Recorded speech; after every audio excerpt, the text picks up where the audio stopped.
Pessoal, boa noite. Vamos iniciar nossa aula. Como vocês estão? Amém. Vamos orar para a gente iniciar. Pai, Senhor Jesus, nesse momento, Deus, nós nos entregamos a Ti, Senhor, te agradecendo pelo dia de hoje, Pai, te agradecendo, Senhor, por mais uma semana começando, mais uma oportunidade de estarmos na Tua presença, aprendendo mais de Ti, Senhor. Pai, que tudo aquilo que for dito aqui seja para a edificação do corpo e para a glória do Teu nome, Senhor, em nome de Jesus. Que eu não fale além daquilo que o Senhor tem para falar nesta noite, Senhor. Use minha boca, Pai, como um instrumento do Senhor para a edificação do corpo. Em nome de Jesus, amém e amém. Pessoal, então hoje a gente vai falar sobre discipulado e igreja, né? Ou igreja e discipulado. E aí a gente vai falar um pouquinho também sobre avivamento, porque a igreja, ela depende de avivamento, depende de discipulado, e uma coisa está atrelada à outra. Então, para que a gente consiga entender melhor todos esses pontos, eu vou falar um pouquinho dos três, mas eu não vou falar muito sobre avivamento, porque vocês vão ter um módulo só sobre avivamento. Deixa eu só aumentar um pouquinho aqui.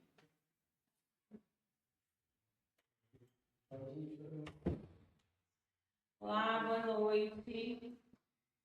Então, vamos falar aqui um pouquinho sobre avivamento. O avivamento, ele é como um incêndio, né, que começa como uma faculdade e se espalha, né? E o discipulado, ele é o processo de manter esse fogo aceso. Né? Então, quando a gente era do mundo, a gente foi alcançado de alguma forma. E aí, houve ali um avivamento, né? O Espírito Santo nos alcançou ali. Só que para isso continuar, a gente precisava caminhar, precisava de alguém com mais experiência para nos ajudar a caminhar, para que essa chama não se apagasse. Então, para isso serve o discipulado. E aí, a igreja ela é o terreno onde essa chama essas chamas se encontram, sendo um lugar, né, de discipulado e envio. Então a gente vai entender um pouquinho como começou a igreja, né? A gente vai entender um pouquinho sobre a igreja.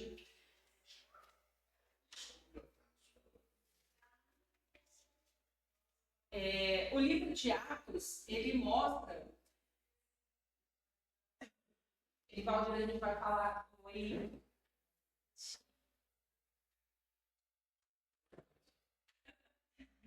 A gente está falando sobre discipulado em igreja. Só que para isso eu vou falar um pouquinho sobre avivamento também, mas é bem superficial sobre o avivamento, porque, como eu falei, a gente vai ter um módulo só para avivamento. Mas uma coisa está atrelada à outra. Então, eu não poderia deixar de falar, né, de dar essa aula sem falar um pouquinho do avivamento. Então, recapitulando aqui para vocês que chegaram agora, o avivamento ele é como uma fagulha, né? Como uma brasa. Eu costumo brincar, eu dou esse exemplo para uma outra situação, mas eu não vou entrar nesse contexto aqui hoje, porque não é o assunto, mas ele tem a mesma função, né? A gente consegue entender da mesma forma. Como não tem um matagal quando está seco e que alguém vai jogar uma brasa ali e o fogo se espalha. É a mesma coisa com o avivamento. O avivamento, se jogou uma fagulha ali, ele vai se espalhar, né?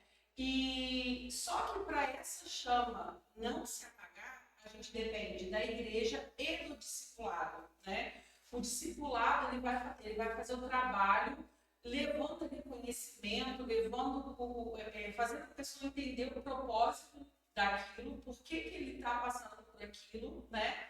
E a igreja é um ambiente onde essa manifestação, onde esse avivamento se manifesta, tá?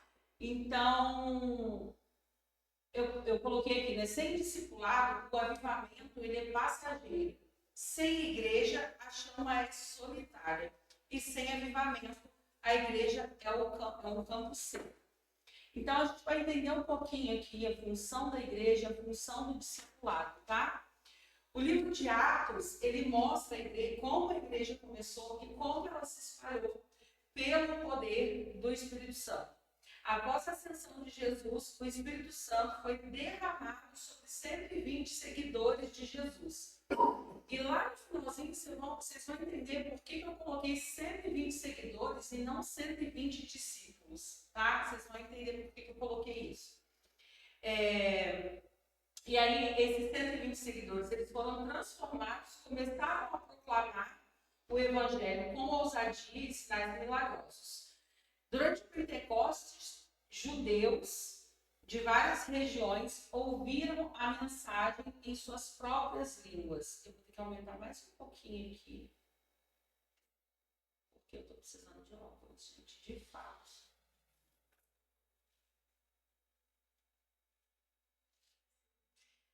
Durante o Pentecostes, judeus de várias regiões ouviram a mensagem em suas próprias línguas e muitos se converteram, fazendo a igreja crescer. Aí vocês podem encontrar isso no livro de Atos, no capítulo 2.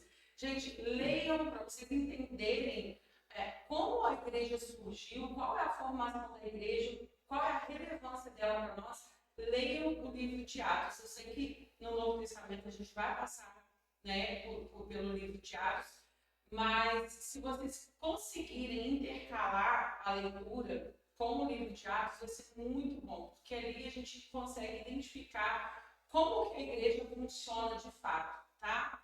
E eu tô um pouquinho rouca, tá, gente? Com a perseguição, os crentes se espalharam, levando o evangelho a outros lugares. Deus revelou a Pedro que a salvação era para todos e não apenas para os judeus, o que ficou evidente na conversão nas conversões do eunuco etíope e de Cornélio. E a chamada de Paulo no caminho de Damasco foi fundamental para a expansão do evangelho entre os gentios. Essa chamada aqui de Paulo, na verdade ele ainda era Saulo, né? Foi quando ele teve aquele encontro com Jesus e ele ficou cego, né? E ali ele se converteu, porque ele estava no meio de uma perseguição. E aí ele, de perseguidor, ele se tornou perseguido, né? Por causa de Jesus. Então a gente vai lá para ideias básicas de igreja. No livro Eclesiologia, eu vou mostrar esse livro para vocês, se vocês quiserem até, a gente tem ele na palestra, esse livro aqui, ele é bem grosso, mas a gente pensa num livro maravilhoso, gostoso de ler. Aqui vocês vão entender tudo sobre a igreja, tá?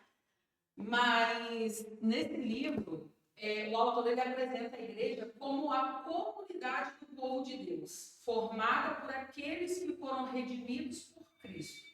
É um grupo de crentes que se reúnem não apenas para adorar a Deus, mas também para edificar uns aos outros, proclamar o Evangelho e praticar os sacramentos. O que é sacramento? É o batismo, é a Santa Ceia. Olá, Matheus, boa noite. Os sacramentos são a Santa Ceia, o batismo, a gente tem os casamentos, enfim, tem vários outros sacramentos, né? Mas eu não vou ficar falando sobre eles aqui, tá? Então, aqui o autor ele deixa claro que a igreja não é um prédio, né? Não é as quatro paredes. A igreja ela é um organismo composto por pessoas reconciliadas em Deus e entre si.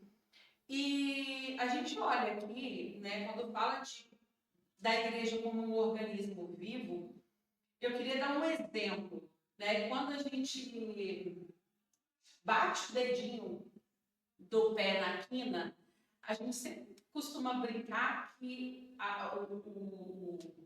o dedinho só serve para sentir dor, né? A gente bate o dedinho, por que eu tenho dedinho? Mas a função do dedinho não é só isso. A função do dedinho é trazer equilíbrio para o corpo, né? Então, se a gente analisa o dedinho dessa forma, como só um membro para bater, a gente vai falhar. Porque quando a pessoa é muito grande, o Lucas, por exemplo, o Lucas é altão, o Matheus também é altão. Se em algum momento, isso não vai acontecer, tá, gente? É só um exemplo. Você perder, se vocês viessem a perder o dedo de vocês, o dedinho de vocês, hoje, boa noite. Se vocês viessem a perder, vocês consequentemente teriam problemas no equilíbrio de vocês. E eu falo isso porque eu conheço uma pessoa que ela precisou amputar o dedinho e ela perde o equilíbrio com facilidade. Então, hoje ela vive tropeçando. Anda normalmente, mas ela precisa ter esse cuidado redobrado. Então, o membro fora do corpo, ele perde a sua função. E o corpo, sem esse membro, ele perde o seu equilíbrio. E a gente precisa pensar na igreja, em nós como membros, e quando a gente sai, a igreja perde o seu equilíbrio. Né? Então, a gente precisa entender isso. Ele também aponta que a igreja é, ao mesmo tempo, universal e local, visível e invisível, e que suas marcas essenciais são a unidade, a santidade, a universalidade ou catolicidade e a fidelidade ao ensino apostólico. E a gente vai falar um pouquinho sobre cada uma dessas coisas, tá?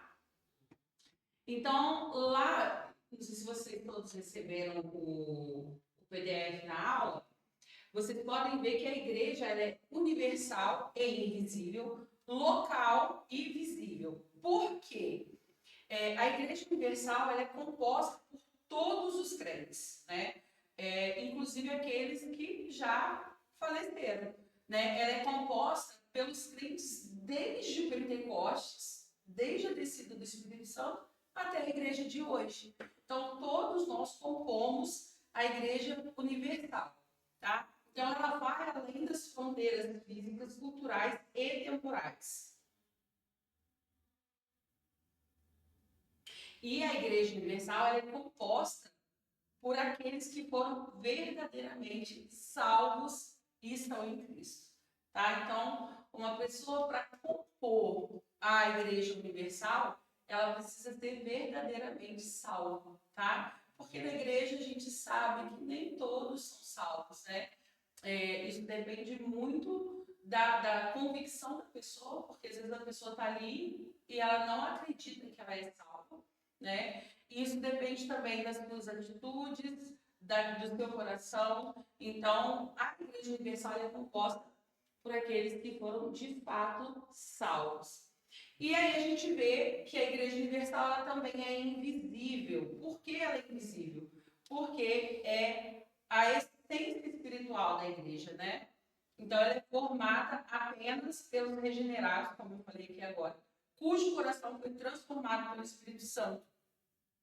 E nem sempre é perceptível aos olhos humanos, pois somente Deus conhece quem realmente pertence a Cristo. Então eu posso olhar para uma pessoa, achar que ela é super crente, mas no final ela não ser de fato aquilo que ela prega.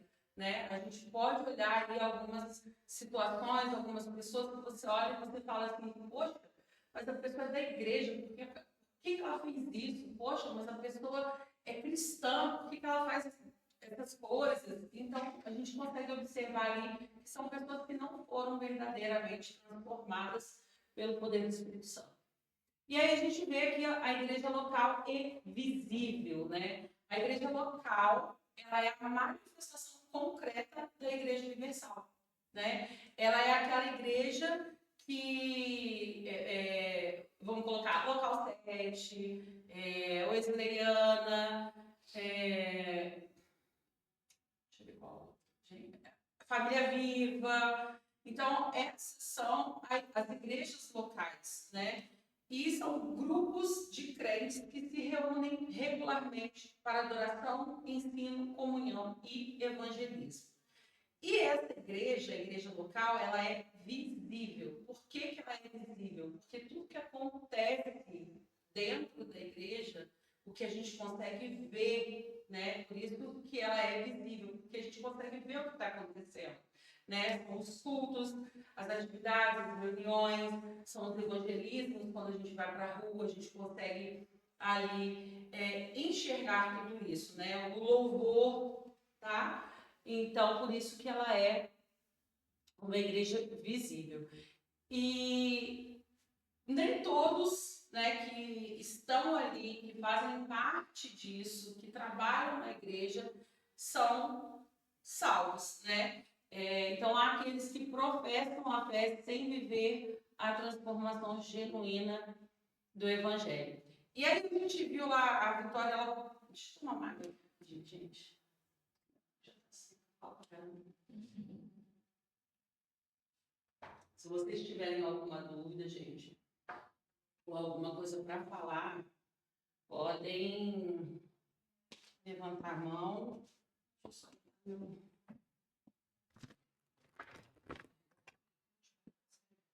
Podem levantar a mão, podem falar. Por favor, interajam comigo, não me deixem dar aula sozinha. E aí a gente viu que a Vitória ela colocou uma enquete lá no grupo hoje, né? Perguntando das 4 marcas da igreja. E eu vi que todo mundo acertou. Fiquei muito feliz, porque vocês estão ali atentos, né? Então a gente vê que uma das marcas é a unidade, né? E aí lá na carta de Paulo aos Efésios, ele reforça que a igreja deve andar em unidade. Por quê? Porque nós somos um só corpo, um só espírito, que há uma só esperança, um só Senhor, uma só fé, um só batismo e um só Deus. Né? Então, por isso, a gente precisa andar em unidade. E essa unidade ela não é opcional. Né? Eu não escolho andar em unidade, eu preciso andar em unidade. Né? Deus ele nos chama para andarmos juntos. E aí, eu dei o exemplo do dedinho, mas aqui a gente observa, né, que as pessoas falam que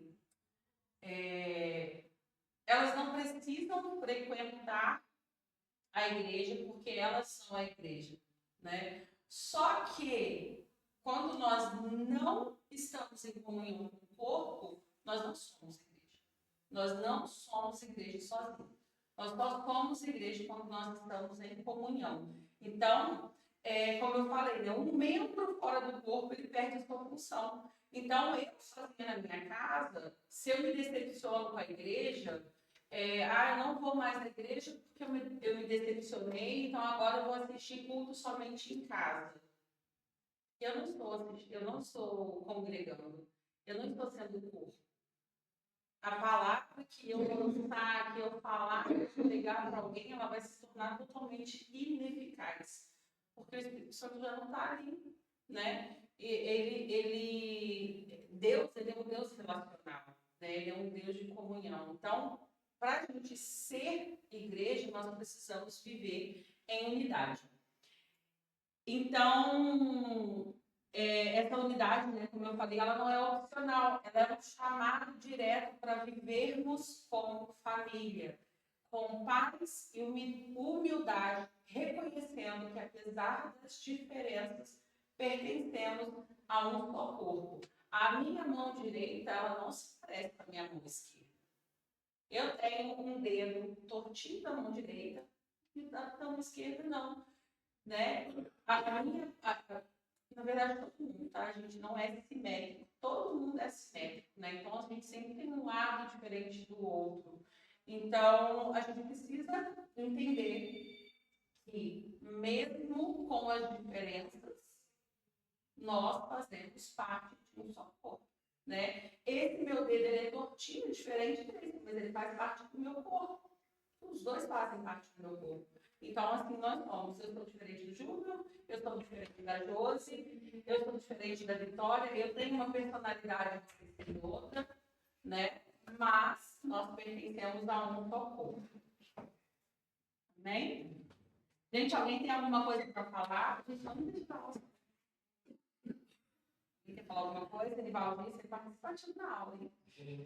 Vamos falar aqui.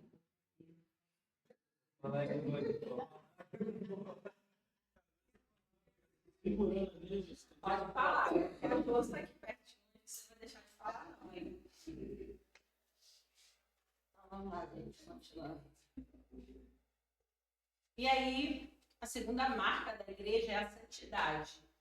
Lá em 1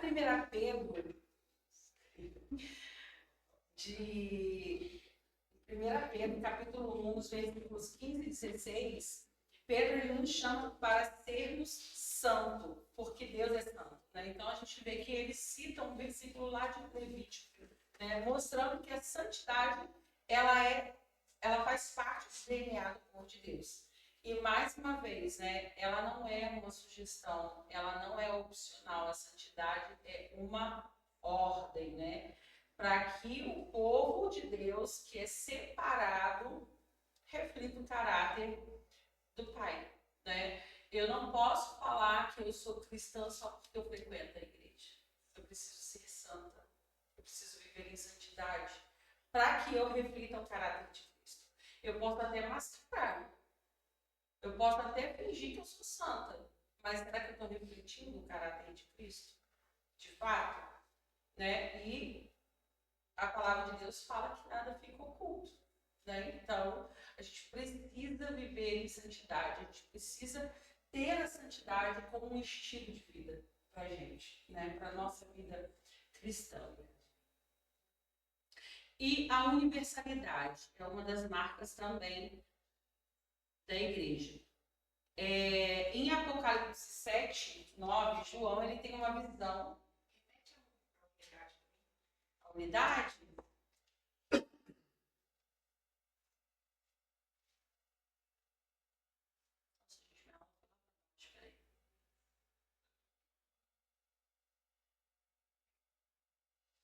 Você quer exatamente o que da unidade? Você quer toda?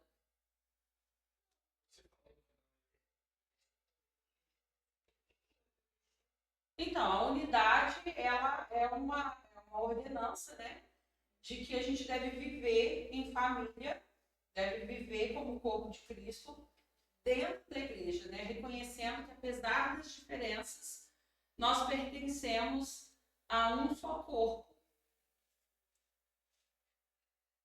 É isso mesmo? Você queria saber? É? Oi? Pode subir, gente. Acho que tá lá na outra sala. Alguém pode pegar lá pra mim, por favor? Pode pegar lá.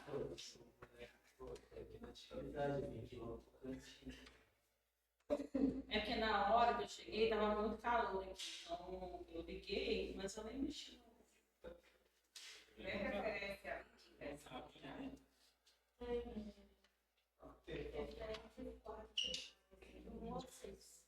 Lá no grupo tem o PDF.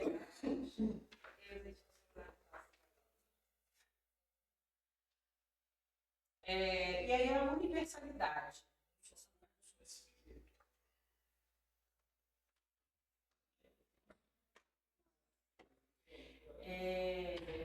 A santidade você pegou, né, Tori?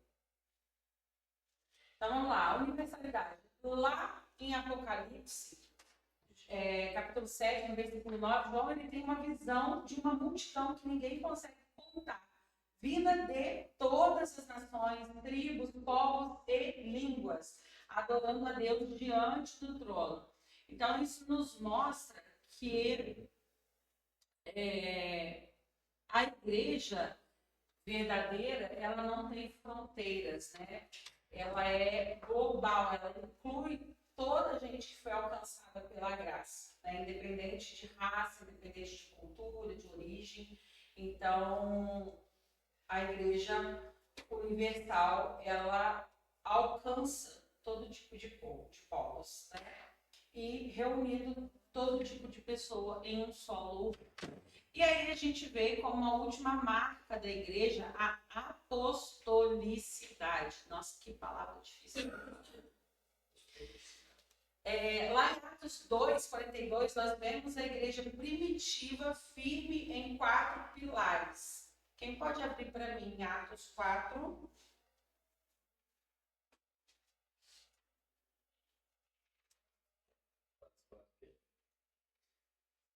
Não, perdão, Atos 2, 42. Pode. Só 42? Só 42.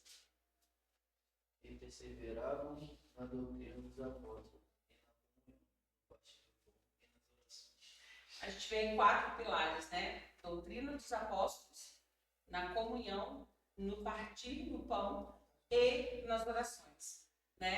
E a doutrina dos apóstolos é onde entra a apostolicidade. Eles não estavam criando novos ensinamentos, né? Eles mantinham aquilo que Jesus tinha passado para eles, e eles ensinavam exatamente aquilo que eles viram e aprenderam com Jesus. Eles não ensinaram nada além. E a igreja, ela precisa ser uma igreja apostólica, né? Que ensina de verdade a base da fé cristã. Né? Isso mostra que a igreja deve se manter fiel às escrituras e ao ensino apostólico, sem inventar doutrinas ou distorcer o evangelho. Né? Muitas pessoas pegam versículos bíblicos tiradas de contexto para justificar o seu erro. Né? Então, a gente precisa... Como que eu vou discernir que uma pessoa está agindo dessa forma? Lendo e estudando a palavra de Deus. Né? Eu sempre falo isso. Aquele que não lê é obrigado a acreditar naquilo que te falam. Então, se vocês não buscam conhecimento, vocês são obrigados a acreditar naquilo que estão falando para vocês. Né? Então, por isso que a gente deve sempre buscar conhecer mais a palavra de Deus. A palavra de Deus fala sobre isso, né? Para a gente conhecer e prosseguir em conhecer o outro. E para que a gente não seja pego por ventos de doutrina, né? A gente não escute uma coisa aqui, outra coisa ali, e às vezes muitas das coisas que a gente ouve são heresias. Você pode só repetir a frase? Aquele que não lê é obrigado a acreditar naquilo que te fala. Eu li tem um post mais ou menos sobre isso, que é analisando Mateus 6,33, que fala assim, buscai, pois em primeiro lugar o reino de Deus e a sua justiça, e essas coisas vos serão acrescentadas. Aí está dizendo assim, sabe aquele pregador que diz, busca o reino de Deus, que vai te dar casa, carro, promoção, empresa e riqueza? Pois é, isso não é o que Jesus ensinou nesse texto e contexto. Para entender Mateus 6,33, você tem que ler o contexto, começando em Mateus 6,25. Não andeis ansiosos quanto à vossa vida, o que haveis de comer ou beber, nem quanto ao vosso corpo, o que vestir. Jesus não está falando de bens de luxo, mas de necessidade básica, como comida, bebida e vestimento. Então, quando ele diz essas coisas vos serão acrescentadas, ele está falando dessas necessidades essenciais, não promessas de prosperidade material. Essa distorção é comum em pregações modernas que vendem o evangelho como escada para o sucesso financeiro. Mas a Bíblia diz, tendo, porém, sustento e com que nos vestir, estejamos contentes. Está lá em 1 Timóteo 6,8. O próprio Cristo não prometeu riquezas, mas cruz. Quem quiser vir após mim, negue-se a si mesmo, tome a sua cruz e siga-me. Lucas 9:23. Busque a justiça de Deus e ele cuidará da sua provisão diária. Não é uma fórmula mágica de ficar rico. É um convite a viver pela fé para a glória de Deus e não para os desejos carnais. Exatamente. A gente tem que tomar muito cuidado com essa teologia de hoje, né? Principalmente nos dias atuais, que a teologia da prosperidade ela já existe há muito tempo. Só que hoje, né, a gente vê com o avanço da internet, os coaches, enfim, né, os influencers, eles prometendo riqueza. E, inclusive, a gente vê pessoas do meio cristão prometendo essas coisas, né? Pode falar, Júlia. Eu estava outro dia meditando, não lembro de nome porque eu vi o que era apóstolo. Então, o que eu estava procurando. E aí, quando decía a doutrina dos apóstolos, a gente pensa que é só conhecimento. Mas eu estava lendo, que o apóstolo, na realidade, vem de uma palavra romana, que significava quando o Império Romano ia conquistar um território, ele mandava umas pessoas para introduzir a cultura do Império Romano, a forma de ser, a forma de falar tudo. E era a melhor efetividade da conquista. Por isso, o Império Romano ele conseguiu ser tão efetivo, porque ele não só conquistava a base da guerra em si, tomando, senão, sobretudo, ele implantava a cultura, ele implantava a linguagem, e isso, por isso é que os discípulos depois começaram a chamar apóstolos, porque quando eles são enviados, eles estão implantando a cultura do reino, e isso que significa perseverar na doutrina dos apóstolos. Não é só falar da Bíblia, é implantar a cultura do reino, isso aqui é muito mais profundo. A gente tem que, eu falo assim, meu Deus, então, porque às vezes tem essa discussão, já não tem mais apóstolos, já ouvi isso, tem igreja que fala assim, os apóstolos são para nós dois, não tem mais. Tem outras que falam assim, apóstolo é todo que implanta a igreja. Sabe, essas contradições, mas se a gente se for a ver, nesse sentido, apóstolo, como eu vejo, é um sinônimo de um discípulo mais consagrado, um discípulo, vamos falar, a um nível de maior comunhão com Deus, que consiga trazer o reino, como disse o Jesus quando nos ensina, faça o Pai Nosso, que se faça na terra como se faz na terra, no céu. A gente sempre assim destinado em tentar fazer aqui até lá. E não é isso que Jesus ensina que a gente tem que ir atrás, porque se faz e implantar aqui na terra. Que faz toda a diferença. Então, isso que eu não entendo que é doutrina não custa. Mas, quando fala que não existem mais apóstolos, eles estão falando dos dons ministeriais. Isso, de fato, não existe mais. Né? Foi, de fato, somente aqueles que andaram com Cristo, somente eles.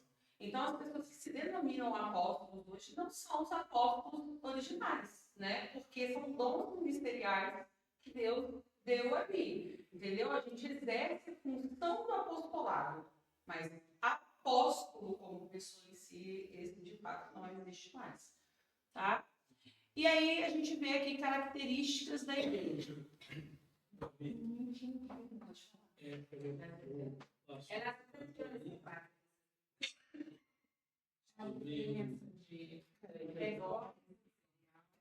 Então, a gente vai falar um pouquinho sobre eles aqui. A gente tem os dons espirituais e a gente tem os dons ministeriais. Os dons ministeriais são apóstolos, pastores, mestres, evangelistas, são esses os dons ministeriais. Só que o apostolado, o apóstolo como pessoa, que foram os 12, eles, de fato, isso não existe mais, entendeu? Aí existe a função do apostolado. Então, por isso, tem pessoas que hoje, qual é a função do apostolado? O que a Diori acabou de falar. Implantar igrejas, mas não somente implantar a igreja, é implantar a cultura do reino aqui na terra. Então, essa é a função do apostolado, entendeu? O que eles faziam? É o que eles faziam, só que não, como apóstolo, pessoa, não tem mais. Entendeu? Eram só os 12. E aí a gente hoje exerce a função do apostolado. Por isso que muita gente questiona que essa gente fala assim, eu sou apóstolo. Aí a gente questiona, não, você faz a função. Exatamente. Porque está tudo bem, porque na escritura está a função, não que você é. Você entendeu? Mas tem igrejas que né, denominam lá, as pessoas, a gente conhece igrejas aqui em Volta Redonda que denominam pessoas como apóstolos. E aí a gente respeita, né? A nossa função não é julgar, apontar dedo, criticar. Não. Isso aí é depois com Deus. Fala, Júlio. O assunto inicial, antes de eu falar, sobre a questão do que a igreja prega hoje, eu acredito, né, que isso está muito atrelado ao que a gente busca, né? Eu entendo que o ímpio chega na igreja cheio de de angústia, ansiedade, com aquele vazio, né? Que graças a Deus hoje nós sabemos o que é esse vazio, que é a falta de Deus, eles estão chegando agora, mas depende muito daquilo que você está buscando, entendeu? Quando você enxerga Deus, porque mesmo a pessoa vindo não liberta, ela enxerga Deus de alguma forma, entendeu? Ela pode negar a Deus, ela pode não crer em Deus, mas ela vê Deus de alguma forma, entendeu? Então depende muito de como você chega o seu coração ali buscando a Deus. Então isso vai entrar em você, é claro que você pode ser liberto, né?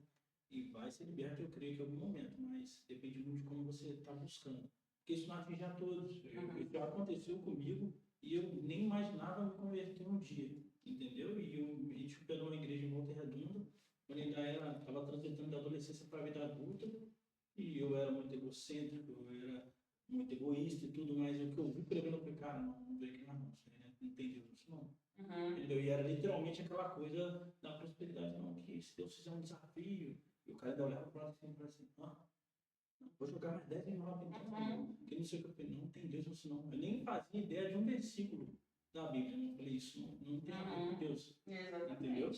A gente precisa ter esse discernimento, né, de quando a doutrina é uma doutrina verdadeira, de quando ela tem fundamento na Bíblia, né, e quando elas são heresias. E quando a gente vê teologia da prosperidade sendo pregada aí, ou a teologia de que se você vier para Cristo, tudo te vai bem, nada vai te acontecer de ruim mais, que você vai ser feliz no resto da vida, que você não vai ter momentos de sofrimento, também é heresia, porque a palavra de Deus fala lá que no mundo tereis aflições.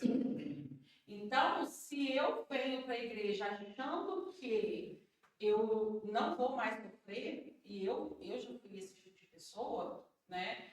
Inclusive, eu já falei algumas vezes, né, no começo da minha conversão, que eu passei por algumas situações, até mesmo de falsidade mesmo, de pessoas dentro da igreja, e de dificuldade financeira, e eu falava assim, gente, mas no mundo não passava por isso, vou voltar para o mundo, eu não tinha nada disso no mundo. As pessoas não eram falsas comigo, mal sabia eu, né?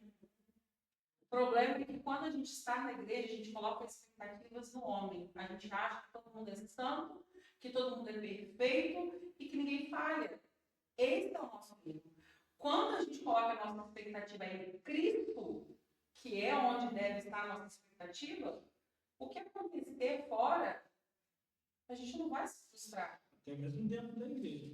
A gente pode se decepcionar, porque às vezes a gente olha para o homem e fala, poxa, ele é uma referência para mim, mas aquilo não vai fazer você querer sair da igreja. Você se decepciona, mas você segue a sua vida. Só que outra coisa que a gente precisa ter em mente também, tá, gente? Todos nós somos falhos. Então, a gente precisa, e esse é um exemplo muito legal de se dar, é que quando eu aponto o dedo para você, eu tenho 3 virados para mim. Entendeu? Então, eu vou errar também. Então, qual é a diferença do meu pecado para o seu pecado? Por que eu tenho que ser justificada? Porque o meu pecado é um e o seu pecado é um. E eu tenho um testemunho muito forte quanto a isso, porque quando uma vez eu cometi um erro assim com uma amiga minha, e eu lembro que assim, eu fiquei muito mal com esse erro que eu cometi, e eu falava com Deus, Deus me perdoa, tenha misericórdia da minha vida, e eu orei assim, sabe, com afinco mesmo, pedindo perdão de Deus, pedindo misericórdia do Senhor, e Ele me perdoou. Mas aí, depois de um tempo, uma outra amiga errou comigo, errou sim, propositalmente, sabe? Eu não errei de forma proposital. Eu falei uma coisa que eu não tinha nem noção de que eu estava machucando a pessoa, mas machuquei. Isso, eu não ter intenção não diminui o que ela sentiu, sabe? Ela se feriu, ela se machucou. Mas quando ela me feriu, o que eu quis? Justiça. E eu falava, Deus, não, o Senhor tem que ser justo. Gente, olha só para vocês verem o nível da pessoa. Eu estava tão cega ali naquele momento que eu desejei que ela fosse mandada embora do serviço. para ela não continuar aqui em Volta Redonda. Por quê? Ela não era daqui, ela estava aqui a trabalho, ela morava aqui a trabalho. E eu falava, Deus, eu quero que ela vá embora. Eu não aguento mais, eu não consigo mais ir no culto e olhar para a cara dela. E eu desejei mesmo, sabe? O mal dela, eu não tenho vergonha de falar isso aqui, porque né, eu fui perdoada, graças a Deus. Hoje nós somos amigas, sabe? E eu falava isso com Deus, não, o Senhor tem que me vingar, o Senhor tem que isso, porque ela me feriu de propósito, ela declarou com a boca dela de que o que ela fez foi para me ferir. E aí, enquanto eu orava, Deus falou comigo, porque quando você errou, você clamou por misericórdia, e quando ela errou, você clamou por justiça. Qual é a diferença do seu erro dela? Entende? Então a gente precisa ter esse discernimento. De que não é só porque eu errei sem querer que eu não errei. Eu errei da mesma forma que ela. Entende? Aí existem as consequências, que é a mesma coisa do pecado, né? Não é porque um matou e o outro fornicou que eles não pecaram. Os dois pecaram. Só que a consequência do pecado vai ser diferente de um do outro. Entende? Talvez um aqui vai pegar uma doença, o outro aqui vai ser preso. É a consequência, mas os dois pecaram. E os dois podem ter se arrependido. Então a gente precisa ter isso em mente. Estava aqui, poxa, pagar, não vou deixar a aula rolar no café. Não, mas, tipo, esse negócio é muito importante saber, porque, igual eu falou, quando a gente sai do mundo, sabe, a gente tem muita coisa ainda que, como a gente é um novo convertido, a gente tem muita coisa para melhorar e tudo mais. E tem coisas que são rápidas, que você tem, e tem coisas que levam tempo. Sim. E eu sempre fui um moleque assim, sempre gostei de observar os outros, mas observar. Foi quando o evangelho começou a confrontar com tudo, sabe? E eu fui percebendo que Deus estava me tratando nessas áreas onde eu estava orientando, sabe?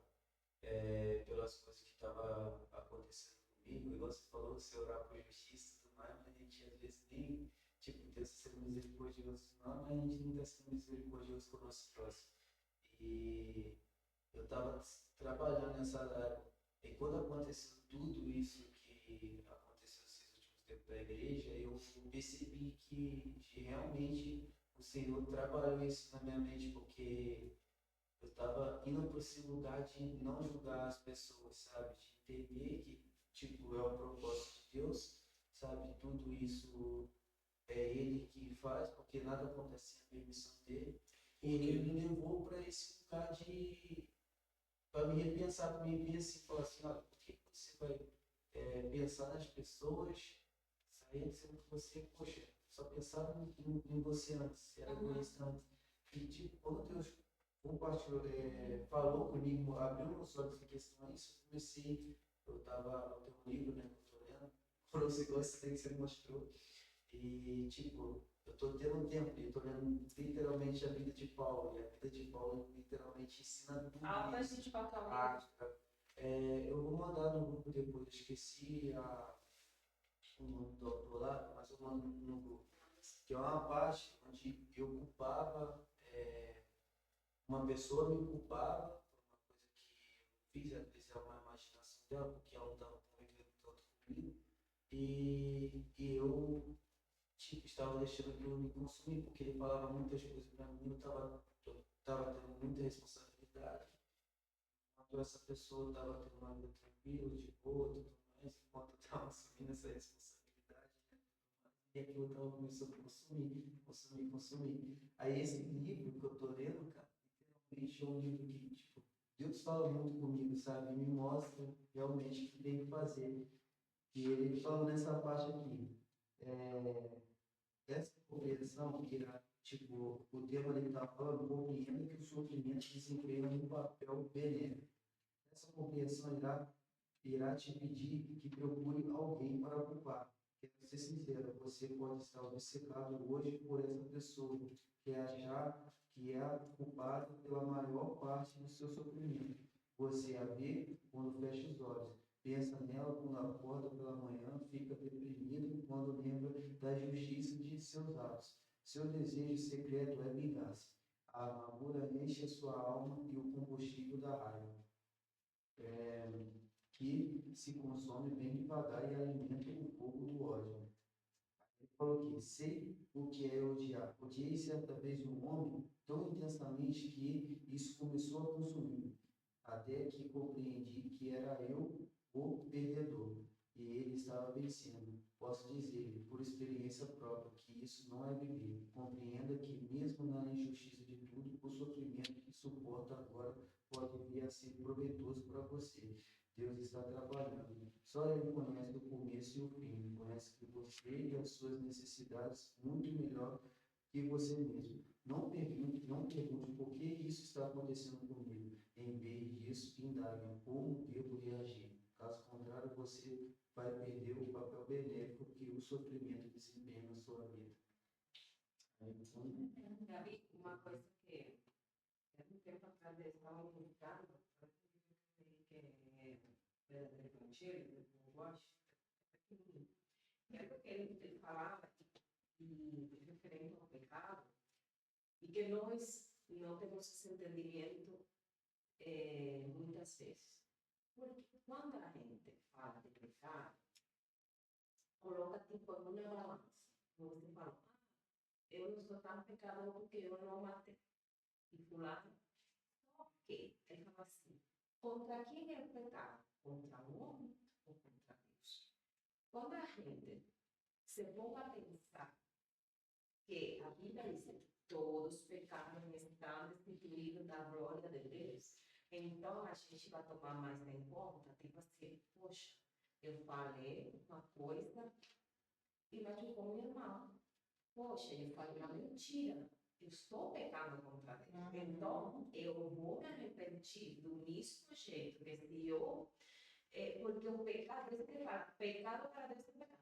Lógico, as consequências não vai vir igual, porque tem justiça, como você falou, não vai preso, não vai, sei lá, lógico, se não está recebendo. Por isso que também, um texto que a mim, antigamente me chocava, assim, era, Deus fala, na hora não lembro exatamente em qual livro, que fala assim, eu terei misericórdia de quem eu quero ter misericórdia.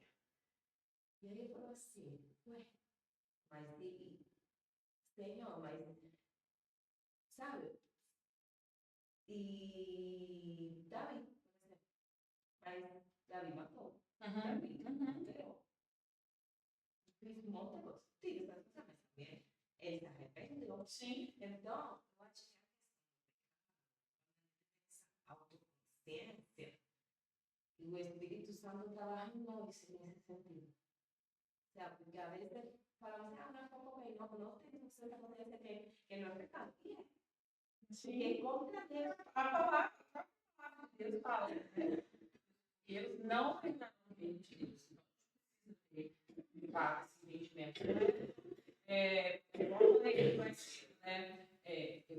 Não é porque eu peco de uma forma e o Júnior peca de outra que eu sou menos pecador que eles, né? E também o arrependimento não nos livra da consequência, ela nos livra da escravidão do pecado.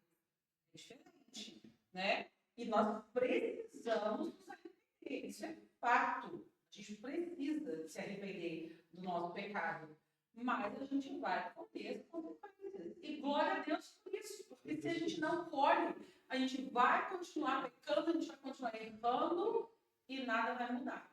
Mas vamos acelerar aqui, porque fugiu um pouquinho do assunto aqui. E aí agora a gente vai falar. O Júnior, você ia falar alguma coisa, né? Não, era conclusão, mas é só sobre. Eu entendo que o assunto começou mais sobre o que a gente busca na igreja, né? Eu vejo hoje, só terminando, eu vejo hoje a nossa guerra nem tanto contra aquilo que o diabo possa fazer contra nós, mas contra aquilo que nós mesmos buscamos, entendeu? Até porque acho que o Deus Mamon, né? Domina hoje. Se você vê, eu vi outro dia uma reportagem no Instagram, só para concluir, perguntando se prefere 5 minutos com Deus ou 5 minutos com o diabo. Aí a maioria, infinitamente, 100 pessoas, 90 e tantas, Deus. Mesmo que não acreditasse, você vai falar Deus. É moralmente legal. bem espiritual, é agradável e tal. Uhum. Mesmo sendo cristão. Agora, quando o cara perguntou 10 milhões a 5 minutos com Deus, não teve um que falou Deus. Isso está inserido hoje dentro da igreja. A liderança, só os pastores. O Uhum. texto do Apocalipse de Mateus 25, alguma coisa, vai falar sobre isso, só os pastores. E Jesus não vai te reconhecer e tal. Então, eu preguei, eu fiz. É sobre isso, entendeu? Uhum. Acho que depende muito daquilo que a gente chega buscando, entendeu? A nossa expectativa. Sim. Entendeu? É conhecer a verdade mesmo para ser liberto. Exatamente. A palavra de Deus fala isso, né? Conhecereis a verdade e ela vos libertará.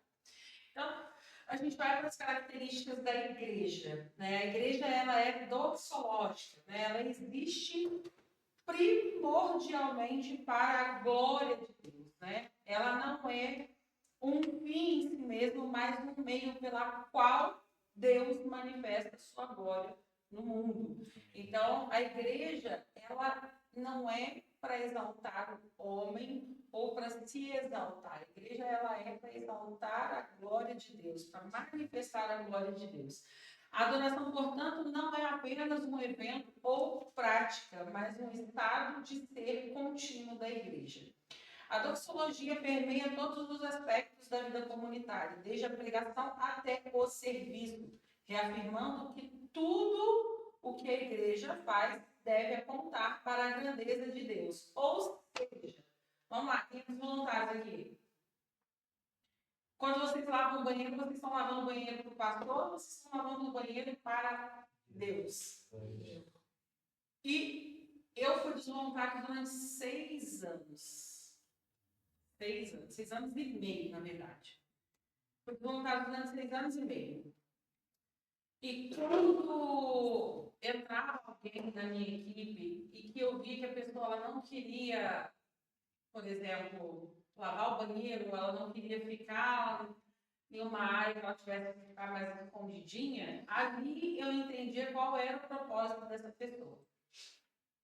Ela queria ser vista e não servir, né? E não é porque eu não estou sendo vista que Deus não está me vendo, né? Deus está vendo tudo o que eu estou fazendo e Ele sabe a intenção do coração de cada um. Então, o mesmo amor que eu tenho em receber as pessoas lá na frente com um sorriso no rosto é o mesmo amor que eu tenho que ter quando eu vou limpar a igreja e lavar o banheiro. É o mesmo amor. É o mesmo amor. Gente, eu saí dos voluntários com o coração partido. Eu vou ser muito sincera. Com o coração partido, porque eu amava o que eu fazia. Então, eu saí porque eu estava, de fato, com muita coisa, né? Estava ficando sobrecarregada. E eu sabia que Deus tinha outras coisas para mim. E que se eu continuasse, eu ia ficar sobrecarregada e aí não dá. Mas eu saí com o meu coração partido, porque eu amava, gente, de domingo, levantar cedo e ir para a igreja. Pode até parecer hipocrisia que eu vou falar, mas eu gostava de fazer isso. Eu levantava cedo, eu não gosto de levantar cedo, gente. Eu acordo cedo por obrigação. Então, no domingo é o meu dia que eu durmo até tarde. E aí eu levantava com alegria no coração. Chegava dia de batismo, gente. Nossa, eu ficava assim. Teve uma vez que o pastor ele teve que falar comigo, vai sentar para assistir culto. Isso antes da gente vir para cá. A gente ainda estava na igreja pequenininha ali perto do Hospital São José. Eu queria servir todo o santo domingo. Todo domingo você me via lá em pé na porta, mesmo que não fosse nesse cara, eu estava lá, fazendo alguma coisa. Aí eu estava servindo água para alguém. Aí teve um dia que passou assim, hoje você vai porque eu estava toda hora ali servindo. E quando passou para do banheiro de chão, de terra, exatamente daquele jeito, gente. A gente lavava o banheiro, ficava aquele lamaçal. A gente não podia lavar o chão do templo, porque era pintado com tinta. E se a gente, você lembra? E se a gente jogasse água ali, aquela tinta estufava toda. Gente, vocês não tinham noção, mas eu amava ali, fazer o que eu fazia.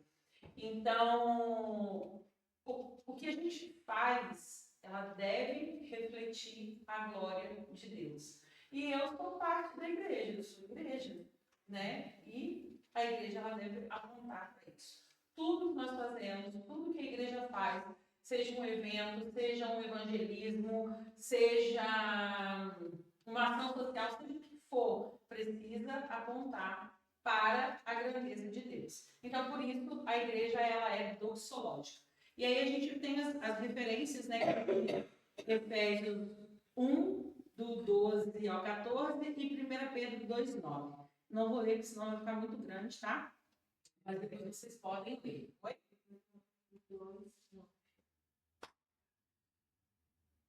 Segunda característica da igreja, ela é uma igreja logocêntrica. O que é logocêntrica? Logo vem de verbo, tá? Então, o foco da igreja precisa estar na palavra de Deus. E nesse livro aqui, Eclesiologia, o autor descreve a igreja como centrada na palavra de Deus. Isso inclui tanto o verbo encarnado, que é Jesus, quanto as escrituras inspiradas.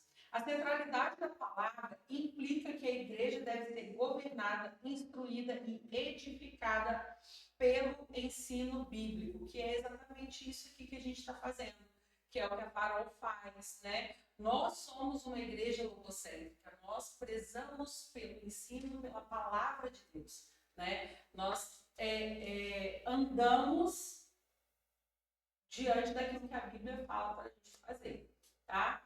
Então, isso é uma igreja logocêntrica.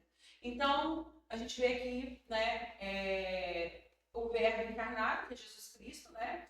Jesus, ele é a revelação suprema de Deus, né? Ele é a palavra encarnada, o centro da mensagem pregada. Então, quando a gente abre a Bíblia, seja de Gênesis a Apocalipse, a gente precisa encontrar Jesus ali, né? Em toda a Bíblia, tanto no Antigo Testamento, tem gente que fala assim, mas Jesus talvez no Novo Testamento. Sim, mas todo o Antigo Testamento apontou para Jesus, né? Então ele está presente ali, em toda a Escritura. Jesus, ele é o cabeça da igreja, a pedra angular, a pedra principal sobre a qual todo o restante do edifício se alinha. Então, por isso, a igreja ela precisa ser logocêntrica. E as escrituras, né, que é a palavra inspirada. Gente, eu quero dar um exemplo aqui, que quando eu comecei a estudar, eu falei assim, cara, eu preciso falar isso pro pessoal. Quando a gente compra um celular, ou qualquer tipo de eletrônico, dentro da caixa vem o quê? Um manual. Sejam sinceros. Em toda a verdade para mim. Vocês pegam o manual, vocês leem o manual? Não leem. Ninguém lê o manual. Hã? Você lê o medicamento? Mas quando a gente pega o celular, a gente compra o celular, a gente pega o celular e vai configurando o celular do nosso jeito. Às vezes dá ruim, não dá? Eu, quando comprei esse celular aqui, eu perdi as mensagens mais importantes da minha vida, que era a minha conversa com meu irmão que faleceu. E era uma mensagem que eu estava segurando, que eu falei assim, essa aqui vai pro resto da minha vida. Porque eu e meu irmão, a gente era muito brincalhão. Então ele me ajudava, me enchendo a paciência. Eu falava, cara, você não tem que fazer, não. Ele realmente não trabalhava, porque tinha problema pulmonar. E ele falava para mim assim, você sabe que eu não tenho o que fazer? Então ele vinha me encher a paciência. E aí eu fui configurar o celular, configurei da forma errada e perdi as minhas conversas. Por quê? Porque eu não li muito não. E a mesma coisa, a Bíblia, ela não é só um manual de doutrina, ela é a voz ativa e viva de Deus para o seu povo. Então, quando a gente não lê a Bíblia, a gente está se configurando de forma errada, né? Então, a gente precisa entender isso, que a Bíblia ela não é só um livro, ela não é só um manual de que, eu não posso matar, eu não posso roubar, eu não posso cobiçar a mulher do próximo, eu não posso isso, eu não posso aquilo. Não, a gente tem que entender que a Bíblia é o Pai falando com a gente. É isso que a gente precisa entender. Então, A igreja, né, uma das características da igreja também, a prática logocêntrica é a pregação expositiva, o estudo profundo da Bíblia e a aplicação prática da palavra de Deus, né? São elementos centrais em uma igreja logocêntrica. Ou seja, eu falo isso nas minhas aulas, né? Mas a gente precisa aprender a viver de acordo com aquilo que a gente prega, né? A gente não pode ser incongruente. O que é ser incongruente? É falar uma coisa e fazer outra. A gente não pode viver dessa forma. E aí entra a questão dos hipócritas, né? Que falam uma coisa e vivem outra.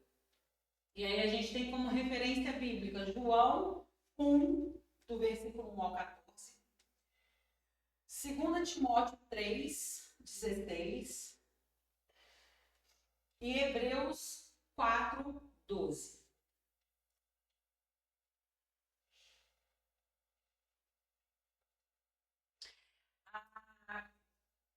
Outra característica da igreja, ela é uma igreja pneumatodinâmica. O que é isso?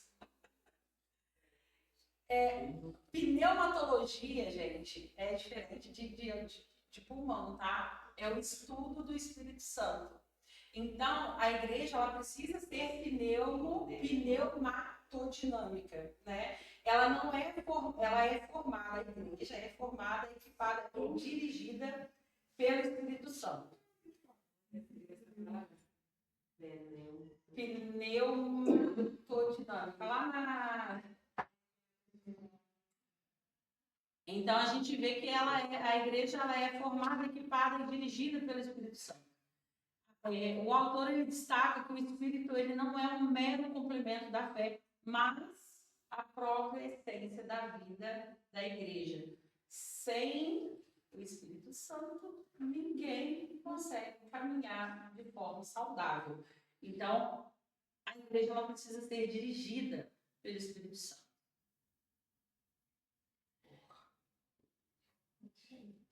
Agora a gente vai para a formação da igreja. No dia de Pentecostes, o Espírito Santo ele foi derramado, inaugurando a igreja, que a gente vê lá em Atos 2, né? A partir dali, a igreja deixou de ser só um grupo de seguidores e passou a ser um corpo espiritual, onde cada crente passou a ser morada do Espírito. E aí, Pedro, a gente vê nessa pregação lá, nesse capítulo 2, que Pedro, ele se encheu do Espírito Santo ali no dia de Pentecostes, né, com a descida do Espírito Santo, e ele foi tomado por uma ousadia e a sua pregação converteu 3.000 pessoas. Né? E através dessa pregação, 3.000 pessoas decidiram seguir Jesus. Então, assim, o Pentecostes não foi só um dia marcante, mas o ponto de partida para o que conhecemos hoje como igreja. Capacitação para o ministério. O Espírito Santo distribui dons espirituais para equipar os crentes no serviço à igreja, ou seja, para a edificação do corpo. E ali, em 1 Coríntios 12, a gente vai ver Paulo enumerando, né, diversos dons. Né? Ele vai falar ali de dons espirituais. Ele vai falar sobre palavra de sabedoria, palavra de conhecimento, fé, cura, operação de milagres, o falar em língua, o discernimento, né, a interpretação de língua, o discernimento de espírito. Então, esses dons, eles estão concedidos para a edificação do corpo e não para uma autopromoção. Né? Então, quando Deus me dá, quando o Espírito Santo derrama sobre mim um dom espiritual, não é para o meu benefício, é para o benefício da igreja, como corpo. Eles revelam a multiforme graça de Deus e promovem a unidade na diversidade, pois todos os membros são capacitados a contribuir de forma singular e dispensável. Ou seja, o meu dom complementa o dom do Mateus, o dom da Josi complementa o meu dom, mas para que o corpo avance, para que a igreja continue crescendo de forma saudável. Além disso, em Efésios 4, menciona os dons ministeriais, né? Como eu falei aquela hora, os apóstolos, profetas, evangelistas, pastores e mestres, cujo propósito é preparar os santos para a obra do ministério, até que todos alcancem a maturidade espiritual e a plena estatura de Cristo. Gente, deixa eu só olhar a hora que eu acho que vou dar intervalo. Eu vou dar um intervalinho e a gente continua, tá? 5 minutinhos, tá, gente?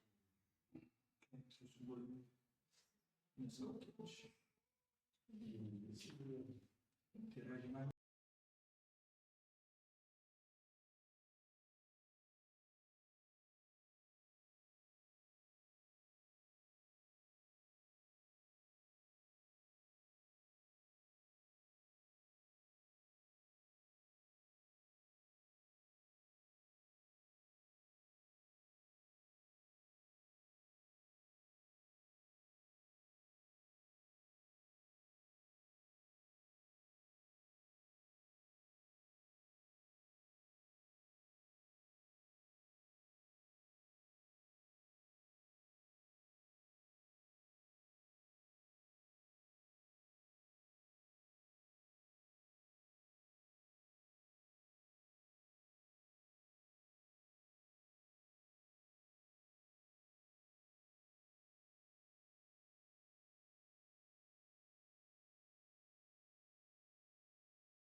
Vamos notar, né, pessoal? A gente parou nas características da igreja, tá? Então, o quarto e último ponto, a igreja ela é pactual, né? Que isso? Ela é uma igreja entendida como uma comunidade de aliança, né? Deus ele é um Deus relacional, né? Então, a gente entende que a comunidade ela precisa ser, a igreja ela precisa ser uma comunidade de aliança, uma comunidade relacional, envolvendo compromissos mútuos entre Deus e o povo. Lá no Antigo e no Novo Testamento, a gente consegue observar isso, né?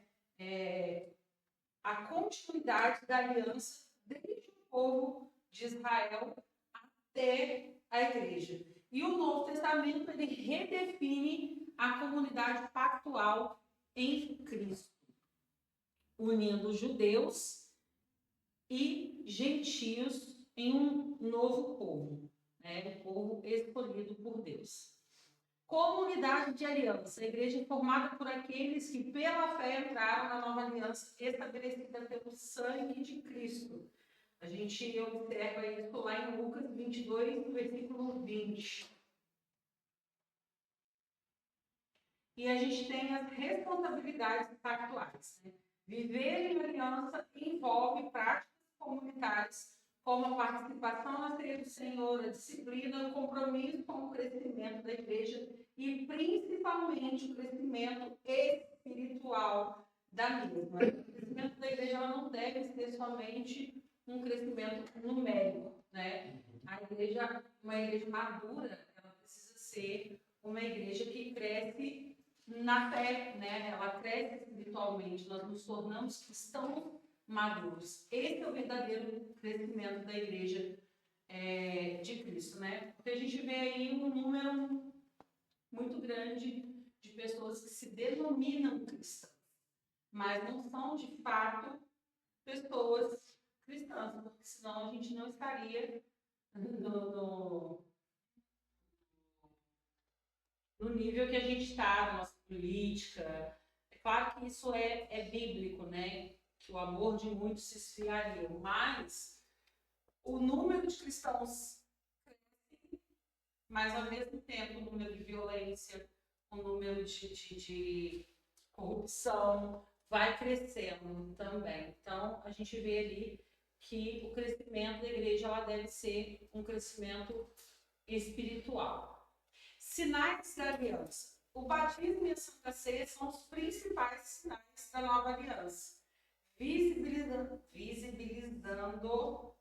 a inclusão na comunidade pactual e a renovação constante dessa relação.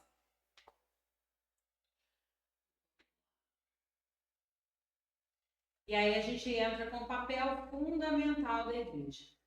A igreja, ela proclama a palavra de Deus. Esse é o primeiro papel fundamental da igreja, né? É proclamar a palavra de Deus.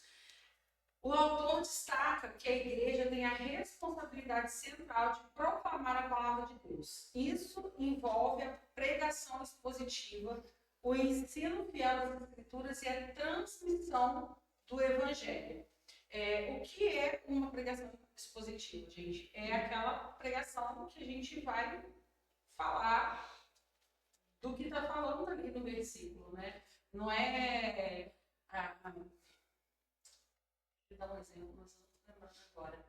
Mas, enfim, é pregar aquilo que a palavra está falando, tá? Não dá brecha para interpretação. Textual. Oi? Tem pregação temática.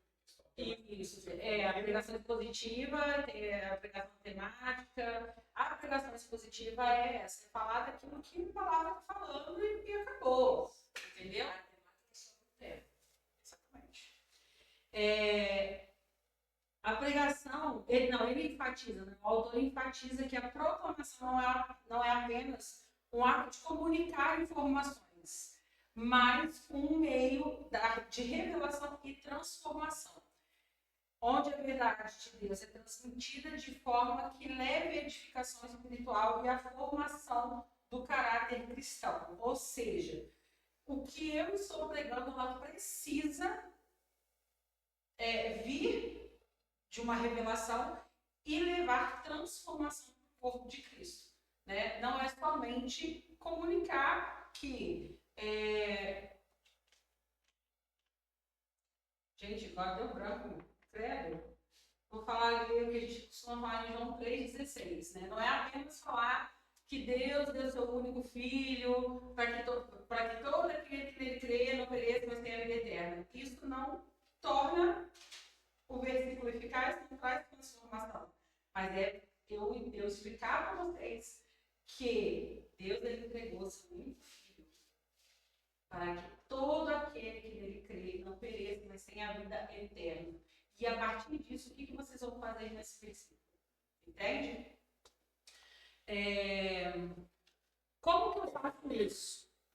Como que eu mostro isso? Através do testemunho, da vivência diária. Se eu vivo a palavra, eu vou ter autoridade para falar daquilo. Só que a autoridade não é autoritarismo, tá, gente? É a autoridade vinda de Deus. Ele me deu autoridade através do meu testemunho de falar daquilo que eu vivo. A palavra me transformou para que eu pudesse falar para outras pessoas o que Cristo fez na minha vida. Né? Isso é autoridade. Então, a gente consegue fazer dessa forma, tá? A igreja coloca não cristãos em contato com o evangelho. O autor ressalta que a missão evangelística, o autor aqui nesse livro, ele ressalta a missão evangelística da igreja. A igreja é chamada a ser uma agência missionária responsável por alcançar os perdidos com a mensagem do evangelho. Ele destaca que a evangelização não é apenas um evento ou um programa, mas uma prática contínua que deve permear todas as atividades da igreja. Isso envolve desde a pregação pública até o testemunho pessoal dos membros. Então, não adianta, mais uma vez, né, eu querer sair para falar do amor de Deus se eu não vivo aquilo que eu prego. Né? Não adianta eu querer falar que Deus me retirou do lamaçal do pecado, sendo que no meu secreto eu estou lá envolvida no lamaçal do pecado. Eu preciso viver aquilo que eu falo. E vivendo aquilo que eu falo, o poder do Espírito Santo ele me alcança e me capacita para que eu seja um testemunho na vida dessas pessoas. A igreja, ela cuida de pessoas. Cuidado pastoral é outro ponto central. Alisson argumenta que a igreja deve ser um ambiente onde as necessidades dos membros são atendidas, incluindo apoio espiritual, emocional, físico e material. Esse cuidado envolve a prática da misericórdia, o aconselhamento bíblico, a disciplina e a hospitalidade. Vai ter isso no PDF. Ele destaca que o cuidado é um reflexo do amor de Cristo, demonstrando tanto dentro da comunidade da fé quanto para os de fora. E a igreja discipula os seus membros. O discipulado, segundo Alisson, é um processo essencial no qual a igreja investe no crescimento espiritual dos seus membros. Esse processo inclui o ensino doutrinário, a prática da oração, a vida em comunidade e a correção mútua. A igreja, então, não apenas faz novos convertidos, mas treina e equipa para se tornarem seguidores maduros e multiplicadores do Evangelho. E aí a gente vai falar agora sobre discipulado, que para mim assim, é uma área que Deus me transformou muito mesmo. Porque eu era o tipo de pessoa que eu não queria discipular ninguém. E aí Deus foi me transformando até... Hã? Ah! Porque ela é minha discípula. O discipulado é o processo pelo qual um cristão, seguindo o exemplo de Jesus, se compromete a ensinar, orientar e acompanhar a outra pessoa na caminhada da fé, ajudando a crescer em conhecimento da palavra, obediência a Deus e transformação de vida. É viver a missão de fazer discípulos conforme o mandamento de Jesus em Mateus 28, para que cada um seja formado em imagem de Cristo e cumpra o seu propósito no reino de Deus. Quando falamos de discipulado, nós não estamos falando apenas de ensinar, de ditar regras, mas de uma caminhada real e transformadora entre pessoas. O discipulado bíblico nos mostra um modelo de relacionamento profundo que forma caráter, prepara líderes para continuar a obra de Deus. Nos tópicos a seguir, vamos entender como esse processo funciona, sua importância para a vida cristã e como aplicar esses ensinamentos na prática no nosso dia a dia. Então, vamos lá. Modelo bíblico de discipulado. Esse livro eu não tenho. Vou trazer para vocês, porque eu tenho ele em PDF. Mas ele vai falar muito sobre a relação entre Elias e Eliseu. Para mim, o maior exemplo de discipulado é o de Jesus, né, com os seus discípulos. Mas, eu não sei se é porque eu dei aula de reis, mas para mim, o modelo de discipulado mais eficaz para mim é o de Elias e Eliseu, né? Então, a gente vê aqui que Elias e Eliseu é um exemplo poderoso de como o discipulado bem feito transforma vidas. Elias, ele investiu profundamente em Eliseu. E o que a gente precisa, né, hoje, falando de discipulado, não sei se todos aqui discipulam alguém, se não discipulam, vão discipular, porque esse é um mandamento, né? E de fazer discípulos. Então, isso é um chamamento para todo cristão, discipular pessoas. Então, quando a gente fala de discipulado, a gente precisa entender que o discipulado é renúncia e entrega, né? A gente precisa entender que eu não estou fazendo para mim. Eu preciso servir o meu próximo, eu preciso discipular, mas pensando que ele é que vai ser servido e não eu como discipulador. Eu preciso servir as minhas discípulas, né? É gastar tempo, é orar, é chorar. Então, Elias investiu profundamente em Eliseu, preparando não apenas para dar continuidade ao ministério, mas para expandi-lo. E aí a gente observa, né, lá no livro de Reis, que Elias, quando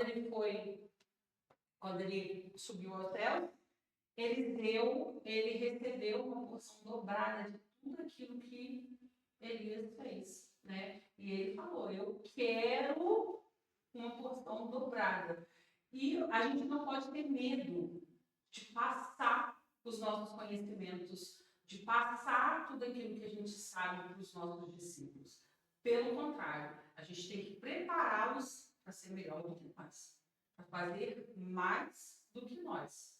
E, por exemplo, outro exemplo é discipulado, na Bíblia, que não fica muito claro, mas que se você se for a pensar, ele foi muito eficaz, ele de Noemi Ruth. Eu sabia que você ia falar dela, que veio agora na minha cabeça para ela falar de Noemi Ruth. Exatamente. O fato dela ser do trono, de falar, o povo será meu povo, do Deus será meu Deus, gente, isso não é da noite para o dia. Então, aí, você via que não era só porque era sombra. Porque a outra também era sombra, a outra falou, tchau, vou embora, vou voltar. Então, aí você vê um discipulado eficaz. Sim. Então, aqui, a importância do relacionamento no discipulado. O discipulado ele vai muito além de regras e métodos.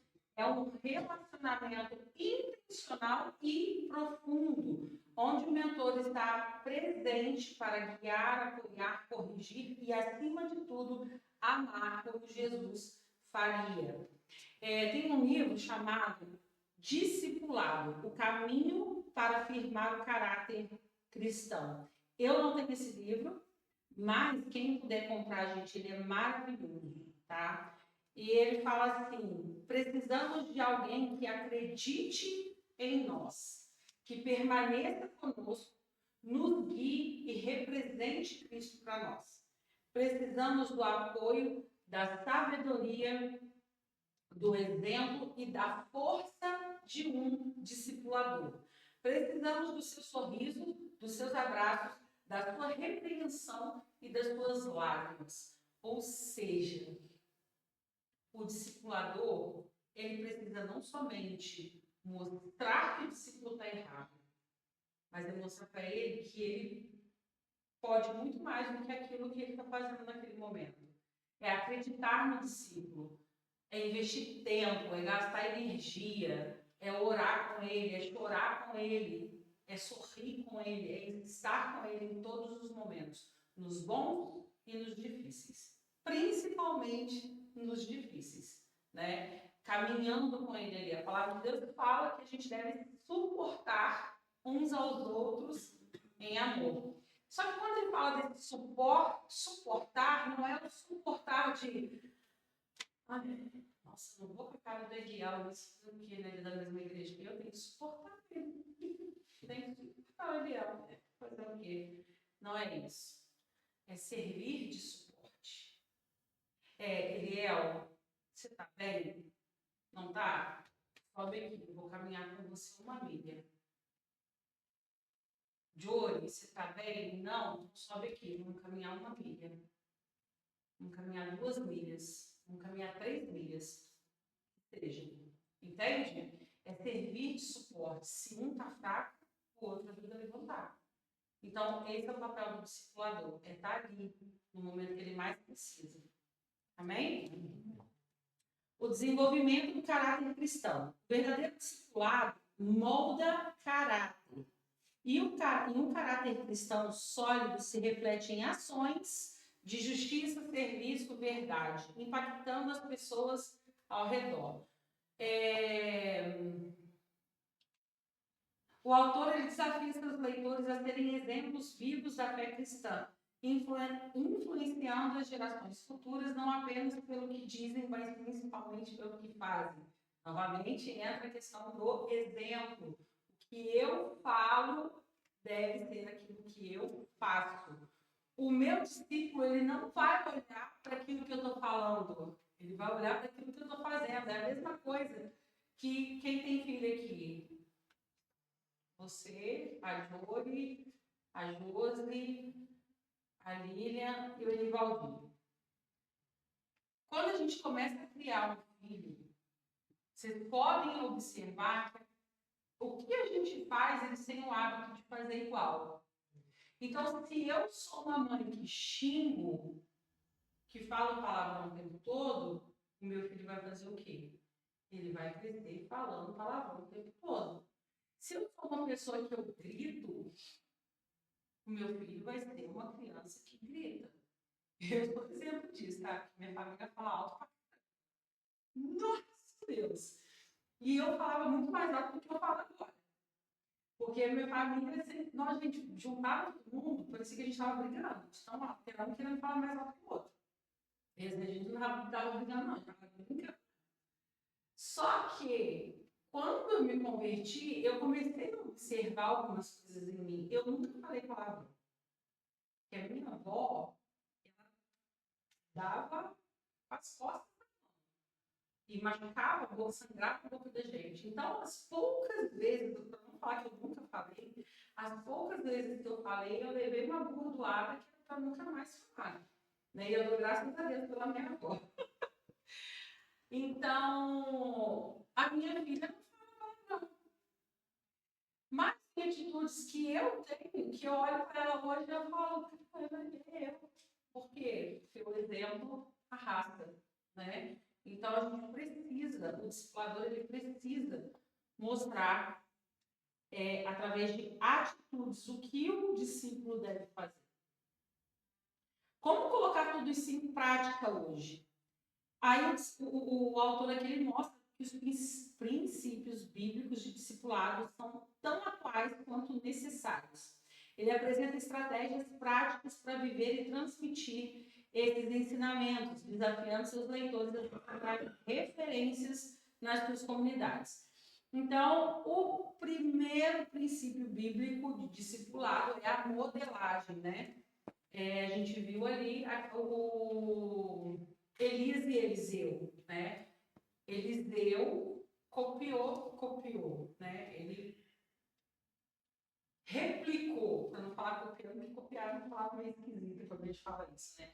Ele replicou o que Elias fazia, né? Então, o discipulado ele começa pelo exemplo. Os discípulos aprendem observando o comportamento e o caráter do discipulador. Então, uma estratégia para quem é discipulador é ser intencional em demonstrar os valores cristãos na prática. Né? Para quem tem discípulos ou para quem vai discipular, quer discipular, pensem nisso. Né? A primeira coisa que vocês precisam mostrar é os valores cristãos, mas aplicando eles na sua vida. Ensinamento relacional. A gente vê lá em 2 Timóteo 2:2. O discipulado é um processo de transmissão de conhecimento em um contexto de relacionamento. A proximidade facilita a transformação. Então, a gente precisa sim ter proximidade com o nosso discípulo e com o nosso discipulador. A gente precisa confiar. Se a gente não confia, se a gente não tem afinidade, a gente não vai conseguir caminhar junto com essa pessoa. Então, a gente precisa sim ter esse relacionamento mais profundo, né? E Jesus, ele falou, não chamo mais vocês de servos, mas de amigos. Então, Jesus, ele tinha esse relacionamento íntimo com os discípulos dele. Então, uma estratégia, né, para esse ensinamento relacional é invista tempo em um grupo pequeno ou em encontros individuais para compartilhar experiências e conhecimento. Desenvolvimento de caráter. Lá em Romanos 12:2. Esse versículo é conhecido, hein, gente? O foco não é apenas transmitir conhecimento, mas promover a transformação do caráter na imagem de Cristo. Né? Lá em Romanos 12 fala, não se amoldem aos padrões deste mundo, mas antes sejam renovados pela transformação da nossa mente. Então, o foco aqui não é transmitir, né, o conhecimento, mas é promover para o nosso discípulo o caráter, a imagem de Cristo, né? Então, uma estratégia para os discipuladores é incentivar o discipulado centrado na aplicação da palavra, focando em como viver os ensinamentos bíblicos. E aí, o quarto e último ponto é a multiplicação. O discipulado ele não termina no indivíduo, ele deve ser reproduzido. Cada discípulo ele é chamado a se tornar um discipulador. Ou seja, a Jory ela é minha discípula. O que eu ensino para ela não deve parar nela. Ela deve expandir, né? Ela deve alcançar outras pessoas, porque tem pessoas que eu não vou alcançar, mas a Jory vai. Entende? Eu tenho outras discípulas, por exemplo, hoje uma discípula minha me mandou mensagem que ela convidou uma moça para ir para o meu GPS. E eu estava junto, eu estava perto assim, ela convidou a menina e tal. E aí hoje ela me mandou mensagem desesperada. Filhos, eu não sei se eu fiz certo, eu podia fazer isso? Claro que pode. Deve, porque eu não vou alcançar pessoas que talvez as minhas discípulas vão alcançar, porque são rotinas diferentes. Uma trabalha num lugar, outra trabalha no outro, uma conhece uma pessoa que eu não conheço, e às vezes Deus está usando ela para alcançar essas pessoas. desse, porque estou querendo levar um ponto lá. Amém. Você vai lá, eu vou falar e você vai traduzir. Meu espanhol ainda não está. Ela fica, ai, porque eu não tenho curso, ai, porque eu preciso trabalhar. Gente, eu preciso voltar com essa espanhol. Longe espanhol, aprender português, vai lá, ouvir Bíblia, pregação. Eu parei até de cantar em espanhol aí. Tem que voltar. Então é isso, gente. O discipulado ele não termina no indivíduo, né? No discípulo. Cada discípulo é chamado a se tornar um discipulador.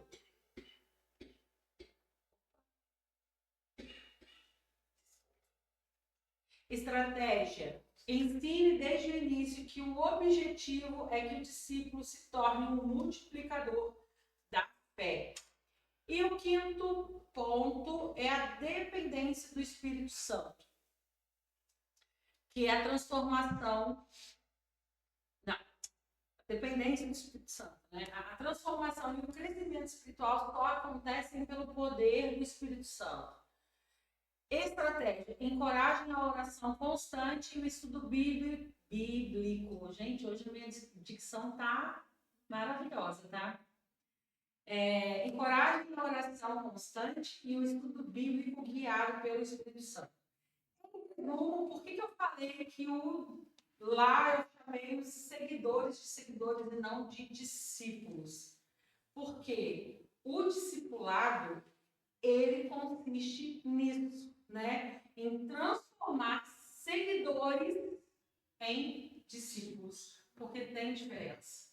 Jesus, ele tinha lá aquela multidão seguindo ele, mas próximos dele mesmo, discípulos dele mesmo, eram poucos. E esse é o papel do discipulado, né? Às vezes a gente tem pessoas dentro da igreja que professam a mesma fé, né? Que falam que acreditam em Deus, mas que não são, de fato, discípulos de Jesus. E esse é o nosso papel como discipulador. Conclusão. Gente, estamos chegando no final na hora. Conclusão. O avivamento, o discipulado e a igreja são elementos inseparáveis na obra de Deus para a transformação do indivíduo e da comunidade. O avivamento desperta, chamando o Espírito, impulsionando a igreja a sair do comodismo e a viver a fé com paixão e autenticidade. Contudo, sendo discipulado, esse fogo pode rapidamente se apagar, pois o discipulado é o caminho pelo qual o Espírito Santo molda, ensina e fortalece os discípulos, transformando-os de meros crentes em seguidores comprometidos de Cristo. Aqui eu coloquei seguidores, mas era discípulos, tá? A igreja, por sua vez, é o terreno sagrado onde esse processo acontece, não apenas como uma instituição, um espaço físico, mas como um organismo vivo e pactual, onde a comunhão, a adoração, o ensino se unem para edificar o corpo de Cristo. É na igreja que o discipulado ganha forma prática, sendo o lugar onde os discípulos são nutridos, corrigidos e enviados para cumprir a missão de Deus no mundo. Então, sem o avivamento, a igreja...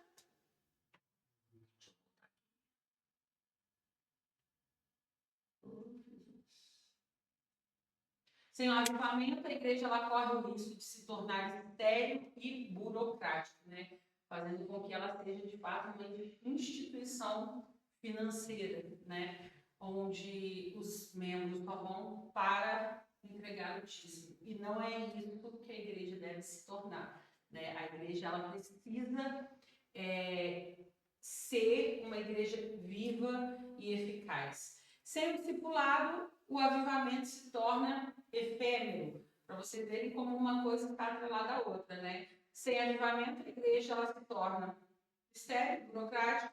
Sem discipulado, o avivamento se torna efêmero. Sem a igreja, o discipulado e o avivamento perdem o seu contexto relacional e comunitário essencial, ou seja, um depende do outro. Portanto, o verdadeiro avivamento precisa ser vivido no discipulado, que gera transformação contínua E o discipulado só é completo na vivência eclesial que sustenta, desafia e envia. Assim, o chamado para a igreja hoje é ser uma comunidade de discípulos maduros, comprometidos a manter a chama acesa, edificar uns aos outros em amor e a proclamar o Evangelho com fidelidade, servindo como agentes de transformação para um mundo que tanto necessita da graça e do poder de Deus. Então, cumpram a grande comissão, ide e façam discípulos. Amém? Josi, será que a gente terminar, por favor? Senhor Jesus, nós te agradecemos por essa noite, Senhor, onde o Senhor esteve presente. Senhor, nós cremos que essa palavra veio a calhar, pois o Senhor deseja realmente inflamar o nosso coração com a tua palavra, com os teus pensamentos, que os nossos corações estejam alinhados com o teu coração, Pai, para que possamos ser igreja juntos como um único corpo, Deus. Cada um com seus dons dados pelo Senhor, cada um com sua missão específica que o seu Espírito coloca em nosso coração, Pai. Em nome de Jesus nós agradecemos. Agradecemos pela vida da Gabi. Agradecemos porque o Senhor coloca no coração dela, Pai, a sua palavra. E te agradecemos pela vida dela. Te pedimos, Pai, que o Senhor tome conta da casa dela, da família dela, de todo o ser dela. O Senhor sabe bem, Pai, de todas as necessidades dela do dia a dia. Senhor, encha com seu conhecimento, com a sua paz, com a sua alegria, Deus, em nome de Jesus. Agradeço também por cada um que esteve aqui nessa noite, Pai. Obrigada por o Senhor te trouxe com segurança, Pai. E peço que o Senhor também nos leve para casa em total segurança. Em nome de Jesus. Amém. Amém. Amém. Obrigada, gente. Hoje a sala estava, cheia, todo mundo aqui.